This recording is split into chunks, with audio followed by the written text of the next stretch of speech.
Bonjour à tous, bienvenue sur Mosaïque. Vendredi 22 septembre, le 30 minutes effectue un retour vers le futur.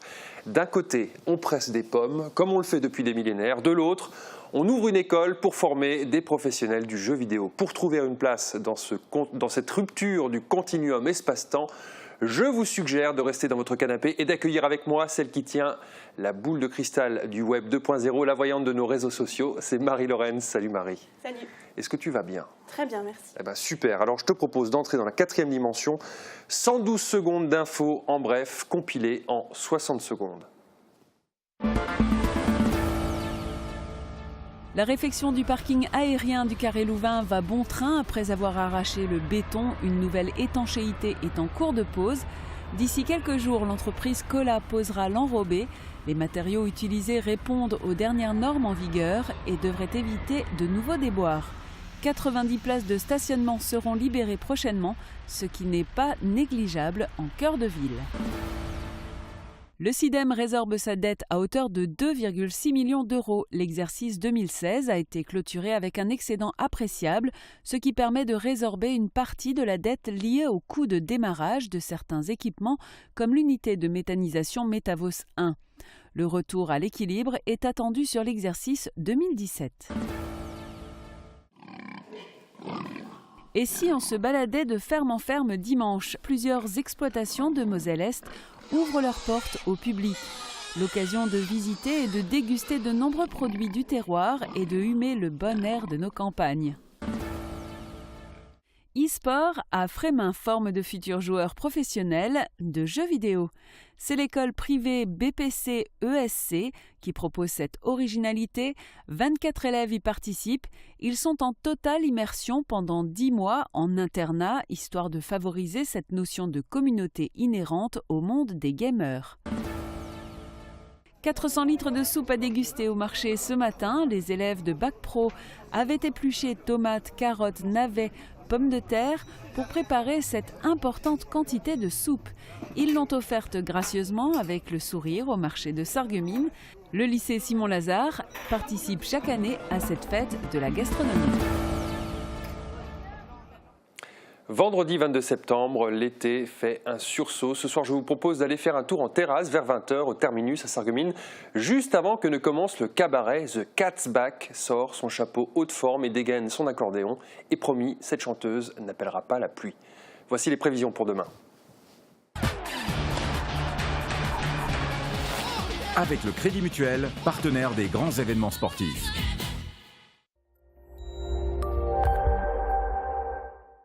Bonjour tout le monde, c'est une belle journée d'automne qui s'annonce pour demain, même si la matinée sera encore un peu grise avec des brumes et nuages bas qui auront du mal à se dégager. On pourra quand même se consoler ensuite avec une belle après-midi bien ensoleillée et des températures moins fraîches que les jours précédents avec des minimales de 6 à 10 degrés et des maximales de 18 à 20 degrés. La tendance reste la même pour demain avec une matinée bien plus dégagée et des températures minimales qui remontent autour des 20 degrés.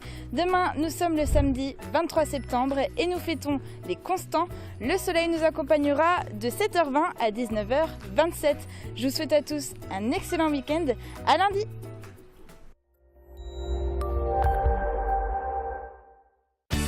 Au club Bouygues de Sarreguemines, Forbach et Saint-Avold, vous profitez du plus grand réseau 4G de France, de la puissance de la fibre et d'un large choix de téléphones portables. Presser le fruit pour en extraire le jus dans un va-et-vient qui dure jusqu'à mi-novembre. Chez Jucoop, à Sarre-Union, les adhérents de cette coopérative viennent 3 fois par semaine pour déposer leur récolte. En 2017, les volumes de jus devraient être faibles. On espère néanmoins collecter 3500 tonnes de pommes. Reportage du dingo Guillaume Dumonteil. Pom pom pom pom. Comme chaque année, les quelques 2500 adhérents de la coopérative Jucoop sont invités à se rendre à Sarre-Union afin de déposer les fruits qu'ils ont récoltés. Ils viennent pour la plupart de Lorraine et d'Alsace et déposent leurs pommes à la coopérative en échange de jus de fruits ou d'argent. Oui, est-ce que c'est pour la rétrocession ou est-ce que vous voulez être payé? A noter que vous pouvez combiner les deux, obtenir du jus de fruits et de l'argent. Le montant de la rétribution varie en fonction de la quantité de pommes apportées. Les véhicules sont posés à leur arrivée et au moment de leur départ pour connaître la quantité exacte de fruits déposés. Les responsables de la coopérative estiment qu'ils recevront au total cette année entre 2500 et 3500 tonnes de pommes. Comme partout, on a eu les dégâts de gel au mois d'avril. Donc il y a des vergers qui sont bien fournis et d'autres où il n'y a aucune récolte à recevoir. Donc c'est vraiment une année demi-teinte. Ce n'est pas une année nulle non plus. Lors d'une année moyenne, la coopérative récupère entre 6 000 et 6 500 tonnes de pommes. On est loin des 28 à 30 000 tonnes de pommes récoltées annuellement il y a 30 ans. Plusieurs facteurs expliquent cette baisse spectaculaire. Un des intérêts de la jeunesse pour les vergers, les arbres vieillissent, comme ceux qui récoltent leurs fruits. Il y a également un manque de renouvellement des plantations, ainsi que la disparition des arbres fruitiers sur les parcelles agricoles exploitées. La crainte est réelle, elle est fondée, elle est visible partout sur notre région ou la région du Grand Est en général, même plus loin au-delà des frontières, même en Allemagne, au Baden-Württemberg. Le verger tel qu'on l'a connu dans nos années disparaît petit à petit, plus rapidement encore ces 10 dernières années. Oui, c'est une grosse crainte, même les industriels commencent à s'en rendre compte. La coopérative doit cependant fournir un certain tonnage de pommes à ses partenaires industriels chargés de transformer les fruits en jus. En plus des pommes déposées par ses adhérents, Jucoop devrait ramasser entre 750 et 800 tonnes de pommes sur son propre domaine et importer des fruits de Normandie. A noter que 100 kg de pommes permettent d'obtenir 60 litres de jus. Du jus, il va en falloir pour alimenter les machines des sportifs électroniques. Le 21e siècle n'en finira pas d'étonner et les sports électroniques pourraient bien figurer au programme des JO de 2024. D'ores et déjà, la pratique compétitive est rémunératrice et il n'est pas étonnant de voir apparaître une école de formation aux jeux vidéo à Frémin-Merlebach. Regardez. Ils posent leurs valises et découvrent le loft où ils vont vivre en communauté pendant 10 mois. Une gaming house, comme ils l'appellent, avec salon, cuisine, terrasse et chambre, car à la Helios Gaming School de Frémin-Merlebach, l'internat est obligatoire, une manière de souder l'équipe. Alors moi à la base j'étais déjà venu m'entraîner dans les locaux ici, mais il n'y avait pas encore les travaux qui ont été faits. Du coup là je suis en train de tout redécouvrir, c'est franchement formidable tout le travail qu'ils ont fait. Et maintenant j'ai déjà trouvé mon lit, ma chambre, j'ai mes potes avec moi, ça va se passer super bien, quoi. On va travailler tous ensemble pendant 10 mois et essayer de devenir joueur pro, quoi. C'est une équipe, de toute façon l'e-sport ça se fait, c'est un jeu ça se joue par équipe donc déjà, et surtout quand on est sportif professionnel on vit dans une gaming house, donc nous on a voulu mettre exactement les jeunes en condition. Donc si maintenant il y en a un qui passe pro, il va partir de chez nous pour retrouver la même chose dans une équipe professionnelle. Donc on voulait être au plus près de ce qui se passait dans, entre guillemets, la vraie vie d'un e-sportif. Des locaux séduisants et entièrement rénovés. Mais ce qui va encore plus intéresser les élèves, c'est la salle d'entraînement et la qualité de ses équipements spécialisés et haut de gamme. C'est clair, c'est pas le matériel qu'on a à la maison. Ça, c'est du bon matos. Hein. Car le but de cette nouvelle école est de former des joueurs de jeux vidéo professionnels. Inimaginable il y a quelques années, tout à fait possible aujourd'hui. Mais les élèves ne vont pas faire que jouer. Tous les matins seront consacrés aux cours de management, de droit, de communication, d'informatique et même d'hygiène de vie. Ce qui se passe, c'est que nous, on a voulu ouvrir une école où les gens avaient une chance de devenir e-sportifs professionnels. Mais c'est comme dans les centres de sélection au foot, beaucoup rentrent, très peu sortent professionnels. Donc il faut qu'ils aient un bagage suffisant pour pouvoir exercer un métier à la fin de la formation. Donc nous, on a axé la formation pédagogique sur 4 métiers. Organisateurs d'événements, community manager, technicien informatique et journaliste. Et donc ils vont travailler pendant 1 an, tous les matins, ils vont suivre des cours, donc des cours tout à fait classiques donnés par des profs qui donnent des cours toute l'année, donc des profs de la fac de Metz ou d'ici, donc de BPC, ESC. Et ils vont en parallèle travailler sur un projet professionnel qui correspond en accord donc avec le métier qu'ils ont choisi. Ils vont passer 4 semaines de stage en entreprise et rédiger un mémoire et soutenir le mémoire devant un jury.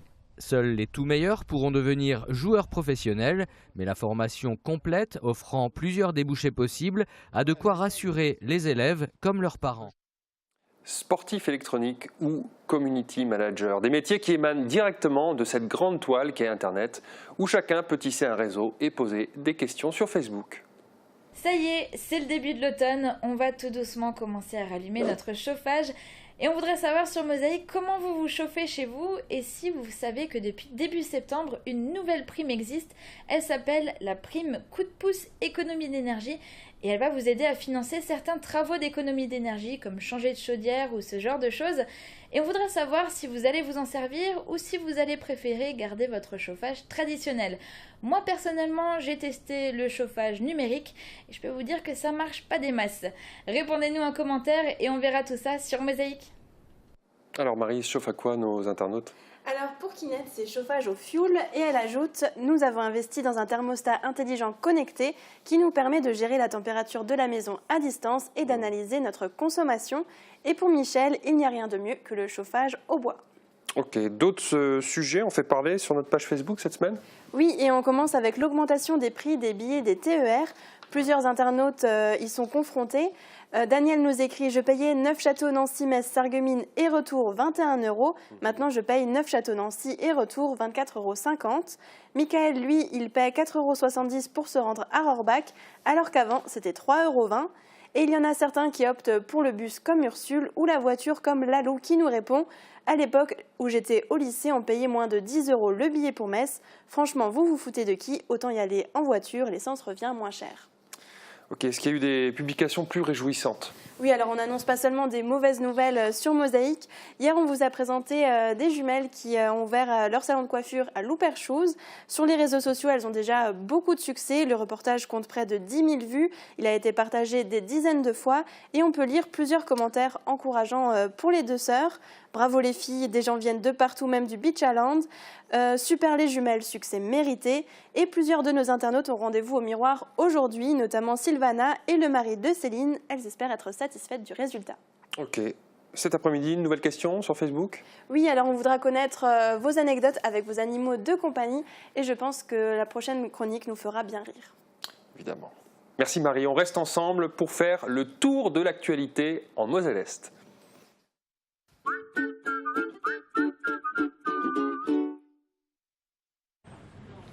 C'est celle-là. T'es sûr? Ouais. Bon. Je suis certain qu'il y a moyen de négocier. Laisse-moi faire. Ah, s'il vous plaît? C'est gentil, papa, mais c'est déjà fait, en fait. Comment ça? Bah, au Crédit Mutuel, ils ont déjà négocié les prix pour moi. Ils prévoient même le contrat d'entretien et l'assurance aussi. Bah, et moi, cher à quoi, alors? Toi, t'es mon papa. Achetez votre voiture moins chère avec le Crédit Mutuel. Crédit Mutuel, une banque qui appartient à ses clients, ça change tout. Depuis qu'il est appareillé, il dit que je parle trop fort. Vaut mieux entendre ça que d'être sourd. Oui, et dis-moi, Isabelle... Plus rien ne vous échappe avec la passion de l'audition. En France, en 2017, la maladie d'Alzheimer affecte 900 000 personnes. 600 nouveaux cas par jour, aucun traitement curatif. En 2020, elles seront 1 275 000. France Alzheimer et maladies apparentées accompagne depuis 32 ans les familles et les personnes malades. 96 associations départementales accueillent, écoutent et accompagnent malades et aidants.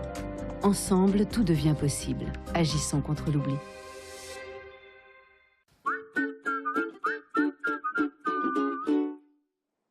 Et on continue avec le tour de l'actualité en Moselle-Est.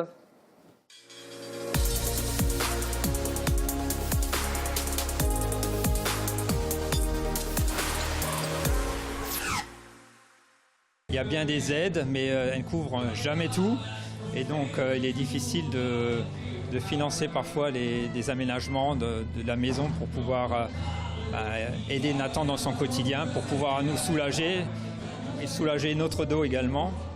Donc, ça va nous servir de complément pour tous ces achats. C'est plutôt bien, on se dit qu'on est quand même les premiers à avoir un petit peu sérieux quand même. Donc, ouais, c'est bien. Ouais. C'est quelque chose un peu de rare et on a toujours des informations complémentaires. Le guide est très bien. Ancré dans cette roche de grès, ce château datant du XIIe siècle domine la vallée de la Zinzelle.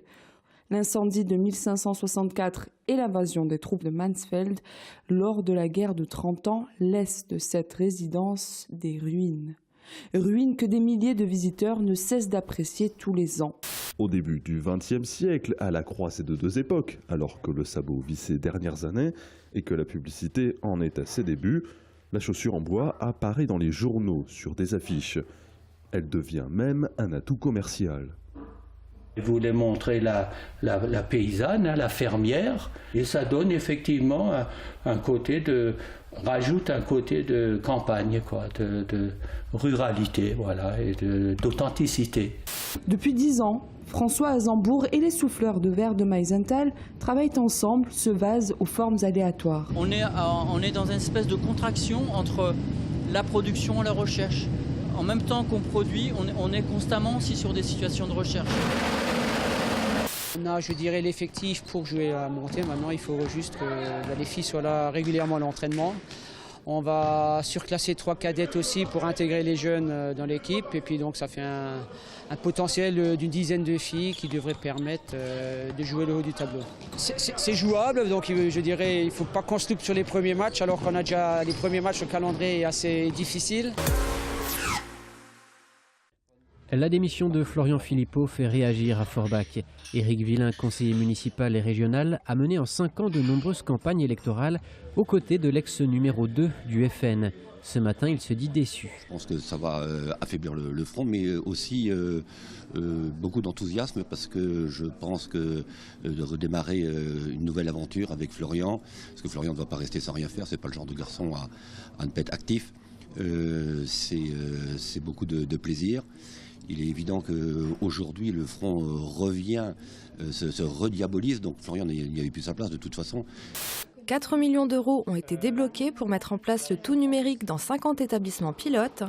En Moselle-Est, les élèves des lycées Condorcet de Chenec et Pierre et Marie Curie de Frémin-Merlebach sont eux aussi passés au 4.0.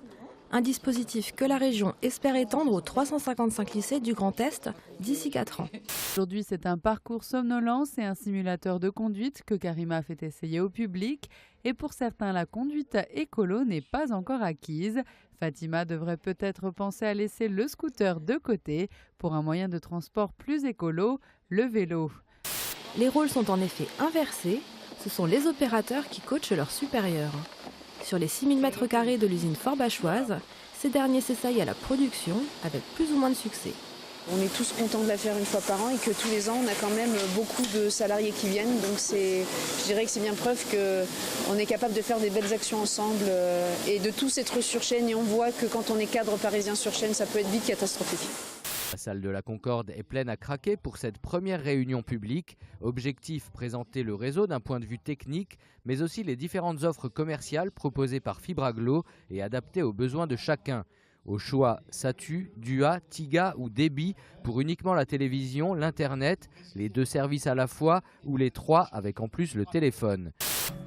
Un détail tout de même à relever sur ces cartes, c'est qu'elles ont été réalisées à partir de données des opérateurs et non pas par des mesures de l'ARCEP.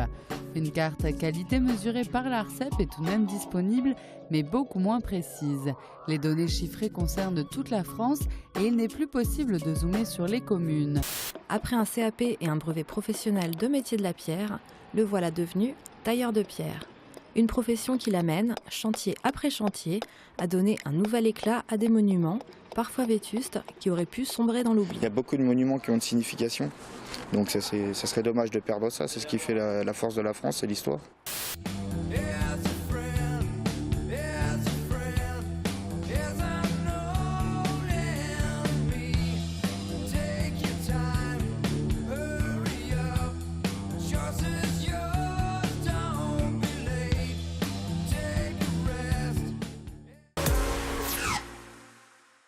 TER, l'incroyable hausse des tarifs. Les usagers des trains et cars sont effarés par la dernière augmentation des tarifs. 8,70 € d'aller entre Sarreguemines et Bitche. Il ne reste plus qu'à supprimer la ligne. Les bus sont déjà quasi vides. Autre exemple, prendre le train de Sarreguemines pour Metz coûtait 8 € cet été. Aujourd'hui, il faut débourser 15,70 €.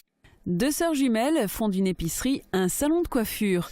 Quand on sait que la coiffure est un secteur économique en développement, qu'une femme par exemple passe 36 jours de sa vie dans un salon de coiffure, on imagine le potentiel de clients que les sœurs jumelles ont à Looper Shoes. Clap de fin pour le magasin Grain de Malice au Carré Louvain de Sarreguemines. L'enseigne de prêt-à-porter féminin subit la restructuration engagée par le groupe en France. Un nouveau coup dur pour l'attractivité de la galerie commerciale. Aujourd'hui, plus de la moitié des cellules sont vides. Première éolienne à Herbitsheim sous le regard de nombreux curieux. C'est la première des 5 prévues. Son assemblage a connu plusieurs reports. Il faut dire que la zone choisie en lisière de forêt est très venteuse, idéale pour faire tourner les pales, mais un obstacle au moment de l'implantation. On peut maintenant se faire une idée jusqu'où ce champ éolien sera visible. Wielerwald investit dans 2 city-stades, 2 terrains d'entente dédiés au multisport. Le premier est aménagé à proximité du stade de football et l'autre à côté de l'école. Gratuits, faciles d'accès, ces stades permettent de faire du sport à l'improviste, sans rendez-vous ni réservation et sans avoir besoin d'appartenir à un club. J'ai grandi, on était petits fermiers et puis l'envie m'a repris de reprendre des poules. Et puis en plus, avec tout ce qu'on entend de nos jours, je préférais manger mes propres œufs ou ma propre viande de poule, quoi. Et au moins, je sais ce que je mange, quoi. 796 Sarregueminoises ont couru contre le cancer. La vague rose rapporte 5 000 €. C'est avec beaucoup d'émotion que la présidente du CAN a remis le chèque à la Ligue contre le cancer. L'occasion a été saisie par le représentant de la Ligue pour annoncer que 120 000 € sont accordés pour le futur PET scan de l'hôpital Robert Pax. La collecte des pommes chez Jucope a commencé. 3500 tonnes sont attendues. Collectées, les pommes sont lavées puis envoyées en Allemagne où elles sont transformées en jus. Elles reviennent ensuite à Sarre-Union chez JFA qui les conditionne en bouteilles ou en briques. Cette année, la récolte sera moyenne à cause du gel. Mosaïque tourne un clip pour un film touristique pour la Casque, une chanson, une musique, des artistes locaux et un château merveilleusement éclairé pour la journée du patrimoine. L'occasion était à saisir pour l'équipe de la réalisation. Le clip constituera une des parties clés du film dont l'objectif est de révéler l'attractivité de l'agglo. Aurélie Muller pose avec le président Macron. Notre championne de natation locale était invitée pour la 3e fois au Palais de l'Élysée. Cette fois, c'était pour célébrer l'attribution des Jeux Olympiques 2024 à Paris. Le selfie avec Emmanuel Macron restera un souvenir impérissable de cette sympathique rencontre. Non, ces images ne viennent pas du Brésil, mais de Petite Rosselle, en pleine Dorfest. Ces 2 jours de festivités sont la partie la plus visible du jumelage avec la commune allemande voisine de Großrosseln. Un jumelage qui dure depuis 51 ans, dont 32 de Dorfest communes. Tous les 5 ans, le conseil municipal des 2 municipalités se fait en commun, mais les 2 maires se rencontrent beaucoup plus régulièrement. Les 2 maires se voient relativement souvent, je dirais pratiquement 1 fois par mois pour discuter des problèmes. Et on s'aperçoit que nos problèmes sont communs, que ce soit des problèmes de délinquance, que ce soit des problèmes de respect du code de la route, que ce soit des problèmes sociaux. Donc nous échangeons et nous essayons à ce niveau-là de trouver des solutions communes. Les habitants, eux, vivent ce rapprochement tous les jours, passant d'un côté de la frontière à l'autre. Une situation que l'on retrouve aussi à Großbliedersdorf, jumelée avec Kleinbliedersdorf depuis 1968. Les 2 communes, bien que séparées par la Sarre, ont toujours été très proches et les échanges entre habitants nombreux. Des échanges facilités depuis 1993 par la construction de la bien nommée passerelle de l'amitié. Le jumelage en lui-même n'apporte pas grand-chose dans la mesure où les relations entre Kleinby et Großby sont 2 communes limitrophes et ces relations sont tellement nombreuses, évoquées au départ, sur tous les niveaux, que le jumelage n'était simplement qu'une concrétisation, une cerise sur le gâteau si vous voulez, la manifestation, la traduction officielle de ces relations très étroites qu'il y a entre Kleinby et Großby. Du côté du Beecherland, la commune de Lemberg profite elle aussi d'un jumelage avec une commune allemande à proximité. Certes, Lemberg n'est pas directement voisine avec Lemberg dans le Palatinat, mais les 2 ne sont séparés que de 40 km. Les échanges sont donc là aussi très nombreux, notamment du côté des associations. Bon, là aussi, j'ai un petit souvenir, dans le temps quand je jouais encore au foot, on avait un entraîneur allemand de Pirmasens, Et on avait des joueurs de Lemberg qui venaient donc jouer chez nous. Et puis à l'époque, ils étaient d'un niveau bien plus supérieur que nous. Ces jumelages sont donc particulièrement vivants grâce à la proximité géographique et culturelle des habitants, une situation totalement différente à celle des jumelages de communes dites de la France de l'intérieur.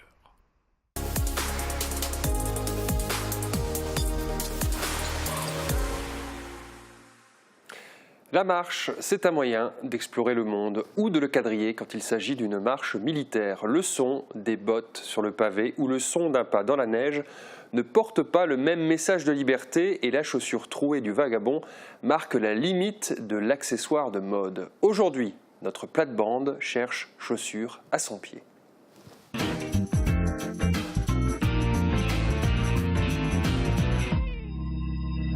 Ja, du bist ja doch nur ein schlapper Flicker. Ha! Ein Klumpermacher. Das schlappe Peter. Also, liebe Zuschauer, heute geht es um Schuh und um Schlappe. Ja. Also, du hast ja da, Schlappe sind ja deine Lieblingsdinger, gell? Ja, also das stimmt. Ich komme dann heim von einer lange Arbeit und dann ziehe ich direkt die Schuhe aus und schlupfe in meine Schlappe rein. Also Martin, die Männer haben ja immer schöne breite Schuhe. Also das sind nicht meine Schlappe, gell, Susanne? Die da? Nein, auch nicht. Die da vielleicht. Also wenn man so eine angehört hat, Nadja hat uns die schöne Schuhe. Ja. Nadja von der Mediathek? Nadja von der Mediathek. Und die kosten ja viel Geld. Wir Frauen gehen ja viel Geld aus in Schuhe, gell? Ja, es macht ja auch viel Überstunden, gell, in der Mediathek. Also Schuhe insgesamt sind Frauen kaufen nie ein paar Schuhe im Jahr. Nie ein paar Schuhe? Ja, Jahr, im Monat? Nein, im Jahr. Im Jahr? Ja. Wie viel kaufen wir? 0,9? Wenn man unter Rock kann, dann muss der Schuh passen und dann muss auch noch das Täschel zu der Schuh passen. Ja? Da gibt es doch nicht schwarze Schuhe wie für uns Männer. Wir haben immer schwarze Schuhe und das passt für alles. Ja, wir kaufen ja das für euch. Ah. Das ist eine schöne Figur. Pour nous séduire. Ja, genau. Ah. Das ist wie dort. Es gibt ja die Fetischisten, weißt du, mit einem Schuh. Rétif de la Bretonne, wissen Sie, der Autor vom 18. Jahrhundert, der war so Fetischist von so Schuhen. Der wäre verrückt gewesen, wenn er so etwas gesehen hätte. Ja. Wo kommen denn die Schuhe her, Bertrand, von der Römer? Ja, viel älter. Die liegt schon vor 4000 Jahren in Armenien haben sie schon ein paar Schuhe gefunden, wo sie Männer mit Schuhen da rumgelaufen sind. Und der Ötzi zum Beispiel, da in der Alpen, wo sie gefunden haben, da hat er schon Mokassin gehabt. Ah ja, der hat schon gut gelebt. Aber du hast lieber Krokodilschuhe, hä? Nee, nicht unbedingt, aber da ist auch eine Blondine, die war in Afrika in Ferien. Und dann war sie da im Schuhgeschäft. Sie hat gedacht, sie kauft sich jetzt doch ein paar Krokodilschuhe, gell? Aber die Krokodilschuhe sind doch die. Und der hat einen Kämmrabatt machen, der Verkäufer, gell? Gesagt, oh, jetzt, ich gehe mal selber schon Krokodil schießen, gell? Dann hole ich schon ein paar Schuhe. Also sie geht drauf los, kauft sich ein Gewehr und dann geht sie da in das Gestrips da, wo die Krokodile sind, gell? Und dann um Abend kommt der Verkäufer und sitzt da. Dann hat sie Wasserbiss an der Nabel, gell? Und ist da drin und 6 tote Krokodile neben dran. Dann schaut er mal da zu, auf einmal kommt da ein 7. Krokodil an und sie, bang, schießen. Na, was machen wir denn da? Der hat sie jetzt, da dreht sich der Krokodil rum. Jetzt ist das schon der 7., wo ich schieße und der hat auch keinen Schuh an. Also Sebastian, weißt du, wir haben ja da die Römer in Bliesbrigge, aber die Schuhe bei uns in der Gegend sind immer in Pirmasens produziert worden. Da sind viele Frauen, viele Bitscherländer, wo da in der Schuhfabrik und ganz besonders spielt Peter Kaiser. Und das kann man sagen, weil die haben eine Eigenschaft, die produzieren natürlich auch in Portugal, aber die produzieren auch noch in Pirmasens. Sie haben sogar ein neues Werk vergrößert und seit 2001 produzieren die wieder ziemlich stark in Pirmasens. Und ich kann auch mich daran erinnern, da in Sarrebourg, Bata, haben sie auch früher Schuhe produziert, Bataville richtig. Ja. Aber das ist leider zu, glaube ich, gell? Sie haben 70 Jahre lang geschafft und gerade bis 2001. Gerade wie die Zeit, wo Pirmasens noch mal ein bisschen vergrößert hat, Bata hat damals zugemacht. Ja. Und sind so am Nadja seine Schuhe, das sind ja Kunstwerke, also in Cholet. Da ist eine große Schule, die zweit nach Paris, wo man kann lernen, Schuhe machen, Maroquinerie, also Täschler und Schuh. Entschuldigung. Da war auch so feine Dame, das ist aus dem Peter Kaiser gegangen, ein paar Schuhe gekauft, gell. Dann ist der Verkäufer kommt da und was, ich hätte gerne ein schwarzer Schuh, gell, aber ein 40er, aber kein kleiner 40er und kein großer 40er, so in der Mitte drin, gell.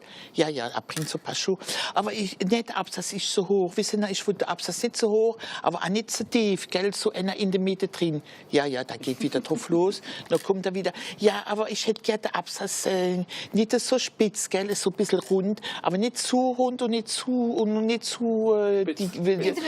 dick, so in der Mitte drin, gell.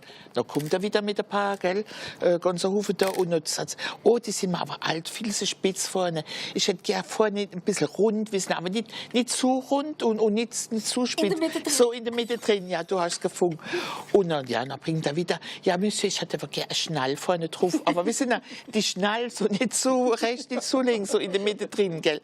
Oh, dann bringt er ein paar schöne Schuhe. Oh, die sind nicht schön, ja. Aber ich hätte sie gerne jetzt in brun, gell. Aber wissen Sie, nicht zu hellbrun, nicht zu dunkelbrun, so in der Mitte drin. Und dann sagt der Verkäufer, wissen Sie was, Madame, ich kenne mich jetzt am hinteren Schläge, gell. Aber nicht zu rechts und nicht zu links, so gerade in der Mitte drin. Ich glaube, wir haben jetzt genug geredet von Schuhen und alles, gell? Weil es ist ein bisschen Derapage da mit Martin. Die nächste Woche machen wir Zirkus. Das wird noch besser. Jetzt ziehen wir unsere Klumpe an und gehen wieder drauf los. Also bis die nächste Woche. Bis die nächste Woche.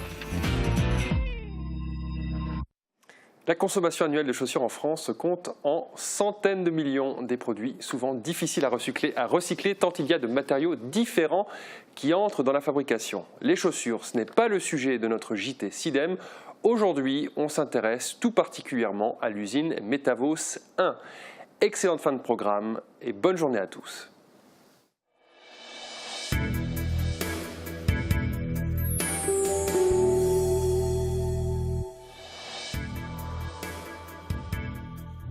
Bonjour à tous et bienvenue dans votre JT SIDEM. Dans ce 7e numéro, on s'intéressera aux derniers événements du SIDEM, à l'inauguration d'une nouvelle structure, Metavos 1, et bien sûr à la rentrée scolaire. Voici le sommaire complet. Nouvelle structure pour le SIDEM, Metavos 1, installé à Sarreguemines, a pour objectif de transformer nos déchets verts en compost et en énergie renouvelable. On vous emmène à l'inauguration. Vous êtes un jardinier en herbe? Ça tombe bien, le SIDEM propose à la vente du compost directement issu du traitement de nos déchets verts. On vous explique comment s'en procurer.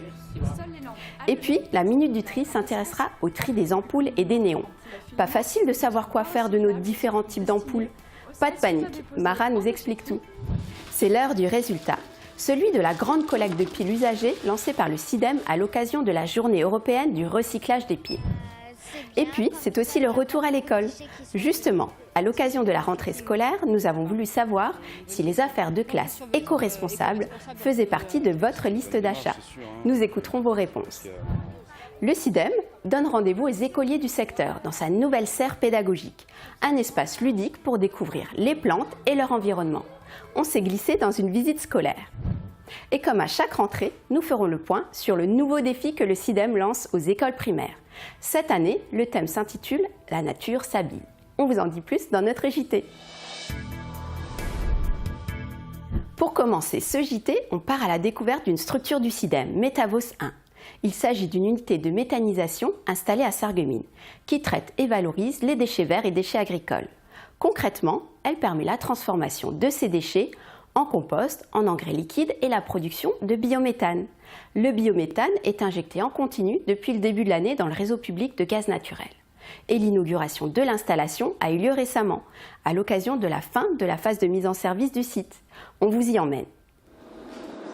Une simple décharge, nous sommes passés à des équipements destinés à des filières valorisantes et Metavos en est un bel exemple et son caractère transfrontalier renforce encore son originalité. Tout est dit et en rime s'il vous plaît. En quelques phrases, l'élu qui préside l'intercommunalité de Sarreguemines vient de résumer l'histoire du traitement des déchets à Sarreguemines, dans le quartier de Folperswiller. Comme l'ensemble des personnes qui ont participé à l'inauguration de Metavos 1, il se réjouit de la qualité du travail fourni par cette unité de méthanisation qui transforme les déchets verts de la Sarre et du territoire du SIDEM en énergie, du biométhane et en compost. Metavos 1 est entré en service en décembre 2015. Cette unité innovante a aujourd'hui atteint son rythme de croisière. Elle s'inscrit pleinement dans la logique de transition énergétique en produisant de l'énergie verte.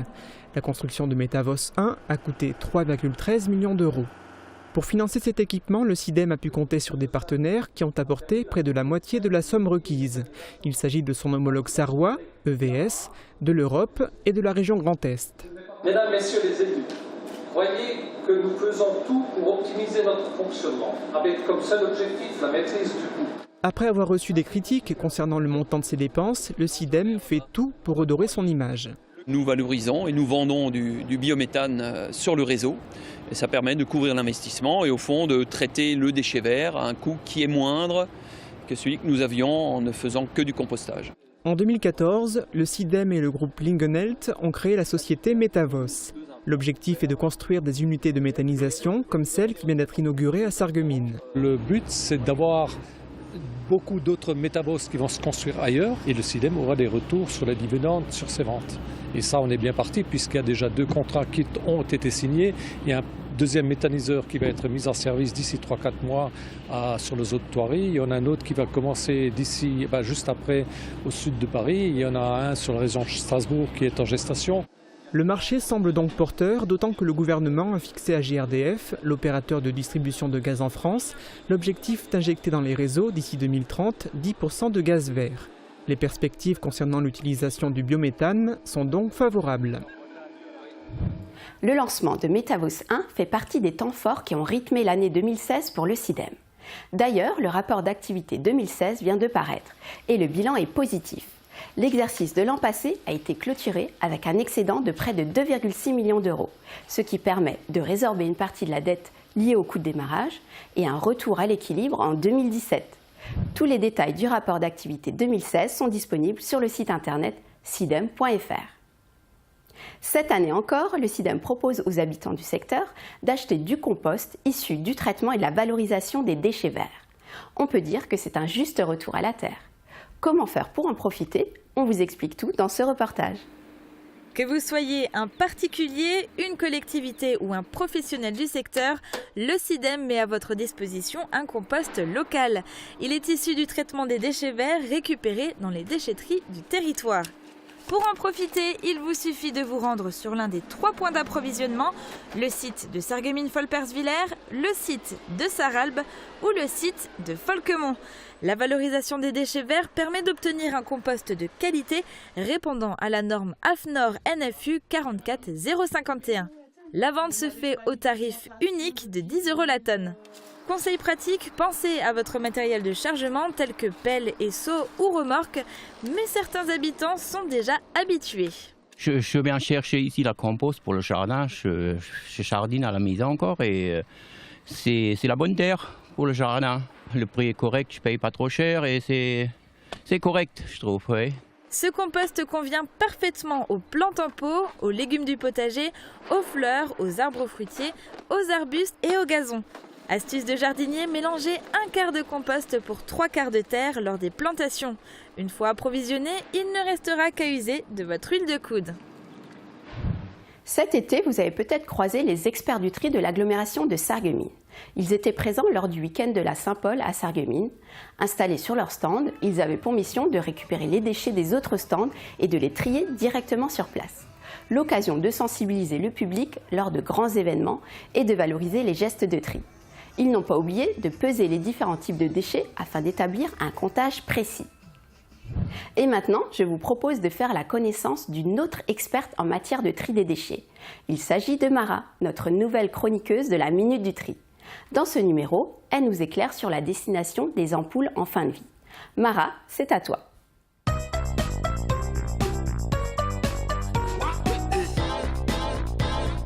Bonjour et bienvenue dans cette nouvelle édition de la Minute du Tri. Souvenez-vous, nous avions déjà évoqué le tri des D3E, les déchets d'équipements électriques et électroniques comme par exemple la cafetière, le téléphone portable, la perceuse ou encore le sèche-cheveux, tous ces fameux déchets qui se définissent par le symbole de la poubelle barrée. Et bien aujourd'hui, je vous présente une autre famille de D3E, celle des lampes usagées. Qui n'hésite pas sur la destination de tel ou tel type d'ampoule ? Normal. Après cette séquence, le tri des ampoules n'aura plus aucun secret pour vous. C'est simple. Seules les lampes halogènes et les ampoules à incandescence, appelées plus communément ampoules à filament, ne sont pas recyclables et sont donc destinées au sac bleu. En effet, la vieille ampoule à filament inventée par Thomas Edison en 1879 n'est pas recyclable. Elle tend d'ailleurs à disparaître des rayons au profit de lampes plus performantes qui, elles, sont valorisables. Mais comment les reconnaître? Eh bien, encore une fois, grâce au symbole de la poubelle barrée.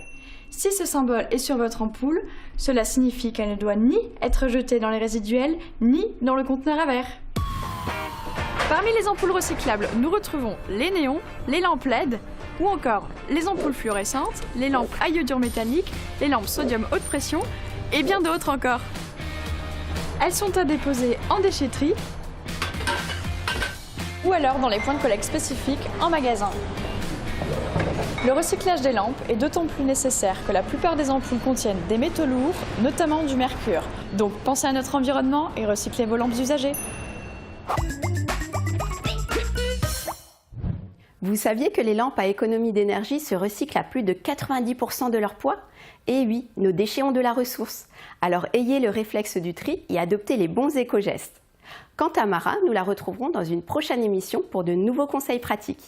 En attendant, si vous avez des questions sur le tri des déchets, n'hésitez pas à appeler notre numéro vert au 0800 600 057. Et toujours côté recyclage, le CIDEM a participé à la seconde édition de la Journée européenne du recyclage des piles. Une grande collecte de piles a été organisée auprès des plus importants producteurs de biodéchets, ainsi qu'auprès des salariés du CIDEM. Après une semaine de collecte de piles usagées, il est temps de découvrir le résultat. Après pesée, ce sont 52 kilos de piles qui ont été collectés pour cette deuxième édition de la Journée européenne du recyclage des piles. Piles alcalines ou salines, piles boutons, lithium et petites batteries, elles sont toutes concernées par le recyclage. Ce simple geste de tri permet de recycler 80% des métaux contenus dans les piles. Notez que le CIDEM collecte les piles usagées du secteur tout au long de l'année lors des permanences multiflux. Vous pouvez également les déposer en magasin ou en déchetterie, mais surtout ne pas les jeter dans vos sacs multiflux. Suite à cette nouvelle collecte, ce sont 52 kilos de piles qui s'ajoutent à la collecte annuelle. Le poids total de 2437 kilos est en passe de dépasser celui de l'an passé. Autre événement marquant, c'est bien sûr la rentrée scolaire. Et à cette occasion, on a voulu savoir si vous faisiez des achats éco-responsables pour vos fournitures scolaires ou celles de vos enfants. Direction Frémin-Merlebac pour connaître vos avis sur la question. Pour moi perso, oui, si, des feutres, des classeurs, des choses comme ça pour le boulot, oui. J'ai rien acheté parce qu'on a besoin d'une tablette numérique maintenant au lycée. Feuilles, stylos, cahiers, cartables, trousses. Plein de choses. On achète tout ce qui est stylo fabriqué avec le plastique des bouteilles recyclées. On essaye de chercher le maximum de cahiers, éventuellement aussi, parce que c'est toujours bien pour notre planète. C'est bien, comme ça il n'y a pas beaucoup de déchets qui sont jetés. Est-ce que c'est peut-être marketing? Je ne sais pas. C'est une bonne question. Je pense que si on veut être éco-responsable, on peut procéder par d'autres moyens que d'acheter peut-être ce type de matériel, je pense. C'est une bonne démarche, c'est sûr, hein, parce que c'est sûr qu'il y a énormément de gaspillage. C'est bien de protéger la nature, faire en sorte qu'on puisse réutiliser les matières. On le fait bien dans le tri pour nos déchets. Après, ça devrait être un peu plus mis en avant et peut-être adopté du coup par tous les fabricants. Et vous aussi, adoptez quelques éco-gestes simples, comme par exemple réutiliser des affaires de classe de l'année passée, acheter des affaires d'occasion en recyclerie en vide-grenier par exemple, acheter des produits fabriqués à partir de plastique recyclé, privilégier les produits rechargeables plutôt que jetables, éviter les produits suremballés, acheter des cahiers et feuilles en papier recyclé, ou encore favoriser les produits avec écolabel. Voilà quelques astuces simples. Quand la rentrée approche, pensez-y. Et pour cette nouvelle année scolaire, les écoliers du secteur ont rendez-vous dans la serre pédagogique du CIDEM, une nouvelle structure créée et aménagée en partenariat avec le lycée agricole de Courcelles-Chaussy. Son objectif, démontrer les bénéfices de la chaleur, du compost et des engrais produits à Métavalor, et aussi faire découvrir les plantes ainsi que leur environnement à travers divers ateliers. On s'est glissé dans une visite, regardez. Sans le savoir, ce groupe d'élèves entre dans une serre prototype, un tout nouvel environnement de revalorisation des digestats issus de la méthanisation. Pour eux, la découverte des légumes et des plantes se fait à travers des ateliers pédagogiques. Aujourd'hui, on va les sensibiliser à l'anatomie et au cycle de vie d'une plante. Ensuite, on va les sensibiliser à la pollinisation et à l'activité des pollinisateurs. Et ils vont finir par un petit rempotage, notamment de persil, sur le digestat issu de la méthanisation. Et ils pourront repartir à la maison avec leur pot de persil. Ces jeunes trieurs visualisent ici l'impact de leur geste de tri et la possible revalorisation de leurs déchets. L'intérêt, c'est effectivement de les préparer à un futur, notamment par rapport à l'agriculture de demain. Donc là, c'est un prototype d'un système agricole qu'on a peu développé à l'heure actuelle, mais qui existe déjà à plus grande échelle. Et ça permet aussi de donner du sens à leur geste de tri quotidien, parce qu'ils voient concrètement l'aboutissement possible de leur tri à la maison. Une chose est sûre, cette découverte de l'agriculture de demain a su séduire ce groupe d'écoliers et certains ont bien retenu les explications. On a vu les poissons, on a planté du persil, on a cherché les noms des plantes. On a appris qu'est-ce que les plantes avaient besoin. Elles se nourrissent d'eau, de terre, et elle a besoin d'air, et de chaleur et de lumière.